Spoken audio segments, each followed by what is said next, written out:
सब्जी का मोल भाव। अरे बहू अब ले भी आ, और कितना समय लगाएगी खाना तैयार करने में। भूख के मारे जान निकली जा रही है मेरी। यहाँ पर चूहों के साथ साथ हाथियों ने भी पेट में हड़ताल लगा दी है। लाई मम्मी जी, बस 2 मिनट और। 1 घंटे से इसकी 2 मिनट सुन रही हूँ, अभी तक पूरी नहीं हुई। शीला का भूख के मारे हाल बेहाल हो रहा था। इतने इंतजार के बाद आखिरकार उनको खाना मिल ही जाता है। खाना देखकर हे राम, अब क्या हुआ माँ? अरे देखो तो खाने में कितने पकवान बनाए। अरे बहू इतना सब क्यों बनाया? मम्मी जी इतना सब कहाँ, सिर्फ 2 सब्जी और रोटी तो है। वही तो 2-2 सब्जी है। एक वक्त के खाने में भला 2-2 सब्जी कौन बनाता है? मम्मी जी मैंने 2 सब्जी सिर्फ इसलिए बनाई है क्योंकि निशा को करेले पसंद नहीं है और आज आपका करेले खाने का मन था तो मैंने उसके साथ थोड़ी सी टिंडी की सब्जी भी बना दी। अरे तो यह अचार के साथ खा लेती, इसके अलग ही नखरा है। बताओ, पहली बार देख रही हूँ किसी को करेले नहीं खाने, लेकिन टिंडे खा सकती है। और बहू तू ना जरा ध्यान रखा कर, इसके कहने से कुछ नहीं होता। रसोई की जिम्मेदारी तेरी है ना, तुझे देखकर काम करना चाहिए। मम्मी क्यों आप बिना वजह सुबह सुबह बात को बढ़ा रही हो? एक ही तो एक्स्ट्रा सब्जी की बात है। अगर एक एक्स्ट्रा सब्जी बन भी गई तो उसमें इतना ड्रामा करने की क्या जरूरत है? भाग्यवान, अब गुस्सा छोड़ो, कोई बात नहीं, एक ही तो सब्जी है। ड्रामा? मैं ड्रामा कर रही हूँ? अरे सब्जी इतनी महंगी आती है, तुझे क्या पता? पैसे बड़ा पेड़ पर उगते हैं। एक एक सब्जी का मोल इतना है, फ्री में हमें सब्जियां नहीं मिल जाती, सब देख कर करना पड़ता है। लो जी, अब मम्मी शुरू हो गई। सब्जियों को लेकर ये रेडियो ऐसे बंद नहीं होने वाला। भाभी मेरा टिफिन पैक कर दो, मैं कॉलेज जाकर ही खा लूंगी। निशा उठकर वहां से चली जाती है। तुम भी ना कभी कुछ भी बोलने लग जाती हो। अब देखो तुम्हारी वजह से वो बिना खाए उठकर चली गई। अरे उठकर जाती है तो जाने दो, अब क्या मैं सच बात भी ना बोलूं? और बहू तो ध्यान से सुन, कोई जरूरत नहीं है 2-2 सब्जियां बनाने की। ठीक है मम्मी जी। अब बात ज्यादा आगे ना बढ़े इसलिए अंजलि हाँ कर देती है, लेकिन शीला भी इतनी आसानी से कहाँ रुकने वाली थी। सब्जियों को लेकर उसे हमेशा बड़ा डर रहता था। जैसे एक बार अंजलि ने शीला के कहने पर 2 सब्जियों के बजाय 1 सब्जी तो बना दी, लेकिन उसमें भी कुछ था जो शीला को राज नहीं आया। अरे बहू तू तोरी की सब्जी बना रही थी तो जरा पतली ही बना लेती। तूने तो 2 बार की सब्जी एक ही बार में छौंक दी। देखो कितनी गाढ़ी सब्जी है। अरे इतनी सब्जी तो मैं 3 बार में बना लेती। मम्मी जी अब सब्जियां तो खाने के लिए होती है, अगर हमें पतली सब्जी खानी है तो इससे अच्छा है कि हम पानी ना पी लें। इसका मतलब ये थोड़ी ना है कि जितनी भी सब्जी फ्रिज में रखी है वो सारी सब्जी एक बारी में डाल दो। तुझे पता है सब्जी कितनी महंगी आती है। सब्जी का मोल भाव करना इतना आसान नहीं होता। तुम फिर शुरू हो गई। कोई बात नहीं, बहू ने बहुत अच्छी सब्जी बनाई है, कभी कभी उसकी तारीफ भी कर दिया करो, हमेशा बस कमियां निकालती रहती हो। अजय आपको क्या पता, आपका तो बस खाने में ध्यान रहता है। महंगाई आसमान छू रही है, आसमान। उसमें से सबसे महंगी सब्जियां ही है। बहू तो आगे से पतली सब्जी ही बनाई हो। हाँ, सब्जी में सब्जी डालने की क्या जरूरत है, मैं तो सीधा पानी में मसाले डालकर उबाल कर दे दूंगी। दिन गुजरते हैं, फिर कुछ दिन बाद शीला की कुछ सहेलियां उससे मिलने आती है। उसकी बहू सुमन उनके लिए पानी लाती है। आंटी जी नमस्ते। नमस्ते बेटा, नमस्ते। नमस्ते बेटा। आंटी जी आप चाय के साथ क्या लेंगी? गर्मा गर्म पकौड़े बना दो आपके लिए। हाँ बेटा, तूने तो मन की बात छीन ली। वैसे भी आज मौसम ऐसा ही हो रखा है, चाय के साथ पकौड़े खाने का मजा ही कुछ और होगा। हाँ, ऊपर से सुमन बहू के हाथ के पकौड़े, वाह जी वाह, फिर तो नहले पे दहला हो जाएगा। ठीक है आंटी जी, मैं अभी बना कर लाती हूँ। हाँ बहू, बढ़िया से आलू के पकौड़े बना दे। जी मम्मी जी, बस अभी बना कर लाई। अंजलि रसोई में जाती है और अलग अलग तरह के पकौड़े बनाकर लाती है। आंटी जी सिर्फ आलू प्याज के नहीं, आप सभी के लिए पालक, गोभी और पनीर के पकौड़े भी बनाकर लाई हूँ। अरे वाह बेटा, शाबाश, तूने तो कमाल कर दिया। हाँ भाई, शीला की बहू तो है ही कमाल। कितनी लकी है जो उसकी बहू उसकी इतनी खातिरदारी और सेवा पानी करती है। क्या खातिरदारी, इसने तो यहाँ पर पूरा सब्जी बाजार ही खोल दिया। क्या हुआ शीला बहन, कुछ कहा क्या तुमने? अरे नहीं, मैं भला कुछ क्या कहूंगी, कुछ बोलने के लिए बचा ही नहीं। आंटी जी आप पकौड़े खाइए ना, वरना ठंडे हो जाएंगे, उसके बाद इसका स्वाद नहीं आएगा। हाँ, खाओ। ठीक है। पूरे महीने की सब्जियां एक ही बारी में खा जाओ। हे भगवान, क्या क्या देखना पड़ रहा है मुझे। इतने में ये पकौड़े बने, इतने में तो पूरे महीने की सब्जियां बन जाती। विमला और शांति से आराम से पकौड़े खा रही थी, लेकिन शीला के दिल की धड़कन तेज हो रही थी। उसे तो हर जगह बस अपनी सब्जियां नजर आ रही थी। खाना खत्म करने के बाद, अच्छा बहन चलते हैं अब हम। हाँ हाँ आंटी जी आते रहना। हाँ बेटा जरूर, तेरे हाथ की पकौड़े खाने जरूर आएंगे।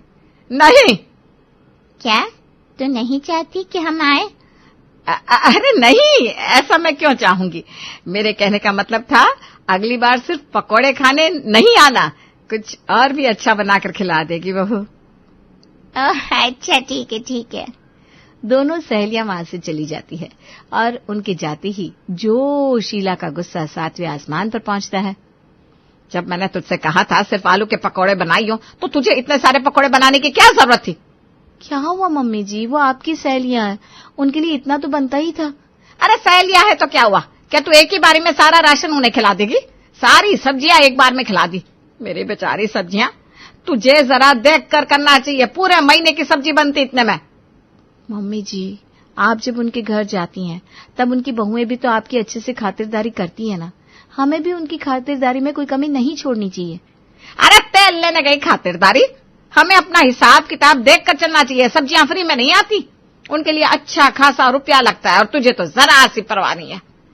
ऐसा नहीं है मम्मी जी, पकौड़े बनाने में इतनी सब्जी कहाँ लगती है, जरा सी तो सब्जी थी, अब फिर आ जाएगी। अरे रहने दे। अब शीला तो शीला थी, वो कहाँ मानने वाली थी। मेरी सब्जियां, हे भगवान, शीला कभी किसी फंक्शन में भी घर में 2 सब्जियां नहीं बनने देती, और एक साथ इतनी सारी सब्जियों के पकौड़े देखकर उसका दिल घबरा गया। सब मामले एक तरफ, लेकिन सब्जियों के मामले में शीला बहुत कंजूस थी।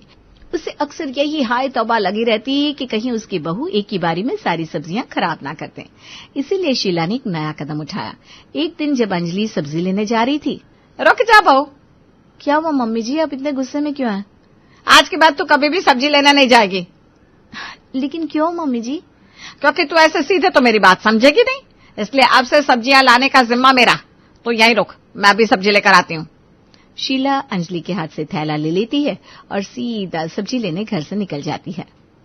अब मम्मी जी के सब्जी लेने से क्या ही अलग हो जाएगा? सब्जी मैं लाऊं या मम्मी जी, बात तो एक ही है ना, सब्जी तो फिर भी लगनी है। पता नहीं मम्मी जी ना क्या क्या सोचती रहती हैं। कोई बात नहीं, लाने दो। लेकिन अंजलि शीला की बातों से अभी अनजान थी। उसे नहीं पता था कि आगे उसके लिए कौन सी मुसीबत उसका इंतजार कर रही है। शाम को शीला कुछ बैंगन लाती है। मम्मी जी, आप तो बाजार में सब्जियां लेने गई थी ना, सिर्फ बैंगन लेकर वापस आ गई क्या? क्योंकि आज रात को खाने में सिर्फ बैंगन का भरता बनेगा। अच्छा ठीक है, वो तो मैं समझ गई, लेकिन पूरे हफ्ते की सब्जियां कहाँ हैं? अब से घर में पूरे हफ्ते की सब्जियां एक साथ नहीं आएंगी। हर दिन की हर रोज एक सब्जी आएगी। जिस भी वक्त के खाने में जो भी खाने में बनेगा, मैं उसी वक्त वही सब्जी लाकर दे दूंगी। क्या? लेकिन ऐसा क्यों मम्मी जी? इससे पहले मैंने बहुत कोशिश की बरकत करने की, लेकिन कुछ भी नहीं हो रहा था। अब मुझे यही आइडिया अच्छा लगा, तो मैंने ऐसा ही करने की सोची है। देखो, इससे ना सब्जियों में बहुत अच्छी बरकत होगी और सब्जी की बिल्कुल भी वेस्टेज नहीं होगी। हाँ? ले, अब जाकर रात के खाने में बैंगन का भरता बना दे। अंजलि रसोई में जाती है और रात का खाना बनाती है। अगले कई दिनों तक यही सिलसिला जारी रहता है। सुबह कोई सब्जी बनानी होती तो शीला उसी समय अंजलि को वो सब्जी लाकर दे देती। ले बहू, मैं अभी सुबह के खाने में बनाने के लिए तोरी लेकर आई हूँ। लेकिन मम्मी जी, इसमें तो सिर्फ 2 ही तोरी है, इसमें क्या ही सब्जी बनेगी? तो पानी वाली तोरी बनानी है ना। तोरी तो पानी वाली अच्छी लगती है, ज्यादा गाढ़ी तोरी अच्छी नहीं लगती। लेकिन ये तो 1 पाव तोरी भी नहीं होगी। तो क्या हुआ, इसमें सब अच्छे से बन सकता है। मैंने पहले तेरे हाथ में सब्जियों का जिम्मा देकर देख लिया है। तू तो एक ही बारी में सारी सब्जी उड़ाल देती है। हाँ, तो सब्जी में स्वाद भी तो आना चाहिए ना मम्मी जी। अब सब्जी खानी है और सब्जी बनाने के लिए सब्जी तो डालनी होगी, सिर्फ पानी में मसाले उबालकर थोड़ी ना दे दूंगी। तक पाऊ, माना ज्यादा कुछ नहीं जानती, आप सब मेरे हिसाब से ही चलेगा। अरे हम भी तो हैं, हम भी तो इसी तरह सब्जी में काम चलाते थे। इतनी सब्जी बहुत है, इसमें बहुत अच्छी सब्जी बन जाएगी। हाँ जरूर, ये तो इतनी ज्यादा सब्जी है कि इसमें पूरे मोहल्ले का भंडारा हो जाएगा। आप ऐसा क्यों नहीं करती कि सभी पड़ोसियों को खाने पर बुला लीजिए, इसमें तो सबका पेट भर जाएगा। अरे बस कर बहू, बहुत हो गया, अब ये ज्यादा टैं टैं ना कर, जाकर खाना बना, मुझे भूख लगी है। अंजलि गुस्से में सब्जी लेकर रसोई में आ जाती है। कैसे दिन आ गया है, अब जब सब्जी बनानी होती है उसी समय हाथ में सब्जी मिलती है और जिस वक्त जो सब्जी आती है वही बनानी पड़ती है। यहाँ तो अपनी मर्जी से कभी पसंद की सब्जी भी नहीं बना सकती मैं, जिस समय जो मिला है वही खाना होगा। हे भगवान, ऐसा कब तक चलता रहेगा, मैं ऐसा बिल्कुल नहीं बर्दाश्त कर सकती। अंजलि भी बहुत दुखी थी, लेकिन वो कर भी क्या सकती थी। शीला ने तो अपना फैसला ले लिया था, उसे तो ऐसे ही अच्छा लग रहा था। शीला अब हर वक्त बहुत ही कम सब्जी लाकर देती और उस समय अंजलि को मजबूरन वही सब्जी बनानी पड़ती। बल्कि इतनी कम सब्जी में तो काम भी नहीं चल रहा था। एक दिन, अरे अंजलि, आजकल तो सब्जी लेने नहीं आती। अब क्या बताऊं, सारा जिम्मा मेरी सास ने ले लिया है। लेकिन अचानक से क्यों भला, पहले तो कभी नहीं किया। अंजलि सुमन को सारी बात बताती है। सच में यार, मानना पड़ेगा तेरी सास को, बड़ी कंजूस है। सब्जियों में इतनी कंजूसी कौन करता है भला। अब देख ले, मेरी सास तो करती है, लेकिन मैं तो घर में रहकर बहुत पक गई हूँ। मुझे तो तुम सबके साथ मिलकर बाजार जाना, वहां गप्पे लड़ाना बहुत याद आता है। हम भी ना तुझे बड़ा मिस करते हैं। अब देखते हैं कब तेरी किस्मत में बाहर निकलना लिखा है। बाहर तो मुझे निकलना ही होगा, नहीं तो अब मैं ऐसे घर में पड़े पड़े तो पागल हो जाऊंगी। बस फिर अगले दिन से जो तुमने मंगवाया था ये सारा सामान ले आया मैं। हाँ सही हुआ, घर में सामान खत्म हो रहा था। अंजलि आती है और सामान का बिल देखकर कहती है, पापा जी आप तो बहुत महंगा सामान ले आए, आपको मोल भाव करवाना चाहिए था, वरना जैसे सब्जियों में मोल भाव होता है ना, वैसे ही इसमें भी मोल भाव हो जाता है। अरे बेटा, इन सामानों में मोल भाव कहाँ होता है। पापा जी आप भूले हैं ना, इसलिए नहीं कर पाए, वरना मैं होती तो मैं तो अच्छे से मोल भाव करने के बाद ही लेती। अच्छा बेटा, लगता है मुझे भी सीखना होगा। बस अब तो अंजलि हर छोटी छोटी चीजों में मोल भाव करने लगी थी, वो कोई भी चीज नहीं छोड़ती थी। एक दिन, अरे सारे घर की लाइट क्यों बंद है। हाँ, पूरे घर में अंधेरा है।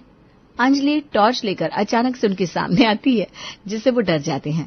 भाभी, आपने तो मुझे डरा दिया। अरे टॉर्च लेकर क्यों घूम रही है, और घर की सारी लाइट क्यों बंद है, क्या लाइट चली गई। नहीं मम्मी जी, लाइट नहीं गई है, लेकिन हमें बिजली सेव करनी चाहिए। क्या भाई। क्यों क्या मम्मी जी, हमें जितनी चीज की जितनी जरूरत है उसे उतना ही यूज करना चाहिए ना, वरना कितनी वेस्टेज हो सकती है। अरे बहू, क्या हो गया है तुझे, आजकल इतनी अजीब अजीब हरकतें क्यों कर रही है। मम्मी जी, जो चीज आपने मुझे सिखाई वही तो कर रही हूँ। मैंने ऐसा बेतुका कब सिखा दिया तुझे। मोल भाव मम्मी जी, मोल भाव। आप ही तो हमेशा कहती हैं जिंदगी में हमेशा मोल भाव करना सीखना चाहिए। अब मैं कर रही हूँ तो आपको परेशानी हो रही है। अरे लेकिन सभी चीजों पर ये चीज लागू नहीं हो सकती। क्यों मम्मी जी, क्या ये बात सारी सब्जियों पर लागू हो सकती है? ये तो बहुत गलत बात है। ये तो सब्जी के साथ नाइंसाफी हो रही है, इसीलिए हमें किसी एक के साथ ना करके सबके साथ इंसाफ करना चाहिए। इतना कहकर अंजलि वहां से चली जाती है। हे भगवान। अब भगवान जी को कोसने का क्या फायदा मम्मी, तुम ही हमेशा भाभी को ताने मारती थी, भूख तो अब। फिर शाम को जब सभी चाय पी रहे थे, बहू इसमें तो जरा सी भी चीनी नहीं है। हाँ बेटा, बिल्कुल फीकी चाय है। ओह अच्छा, लगता है कम रह गई। मैं ना बिल्कुल दाने गिन गिन कर चीनी डाल रही थी। अरे लेकिन क्यों बेटा। अब पापा जी, मैं पहले सब्जियों में मोल भाव कर लेती थी, लेकिन अब सब्जियां नहीं लाती ना, तो बाकी चीजों में भी तो मोल भाव करना ही होगा। हाँ बेटा, लेकिन इतना मोल भाव भी अच्छा नहीं होता, हर चीज में मोल भाव नहीं हो सकता। लेकिन पापा जी, मम्मी जी ही हमेशा कहती थी कि हमें मोल भाव करना आना चाहिए, तो बस वही है, मैं अब सभी चीजों में मोल भाव करना सीख रही हूँ। अंजलि की इन हरकतों की वजह से घर में सभी बहुत परेशान थे। एक दिन तो अंजलि ने हद ही कर दी। नहीं नहीं पापा जी, एक रोटी कम खाइए। अरे लेकिन क्यों बेटा। कम से कम एक रोटी तो कम खानी चाहिए ना, एक रोटी तो कम कीजिए आप लोग। अरे क्या बात है बेटा, चपातियां इतनी कम है कि जैसे सब्जी वाले से मोल भाव करता है वैसे हमसे कर रही हो। मोल भाव तो करना चाहिए ना पापा जी। लगता है अब तो भाभी की सुई बस मोल भाव पर ही अटक कर रह गई है। बेटा, अपने मोल भाव के चक्कर में हमें कम से कम भूखा तो मत मारो। क्या कर सकते हैं पापा जी, मेरी ना इतनी मोल भाव करने की आदत हो गई है ना, जब तक दिन में एक बार मोल भाव ना कर लूं तब तक मन ही नहीं भरता। अंजलि की सुई मोल भाव पर कुछ यूं अटकी कि घर में सबका जीना ही हराम हो गया। अब इसी बात से सब बहुत परेशान रहने लगे।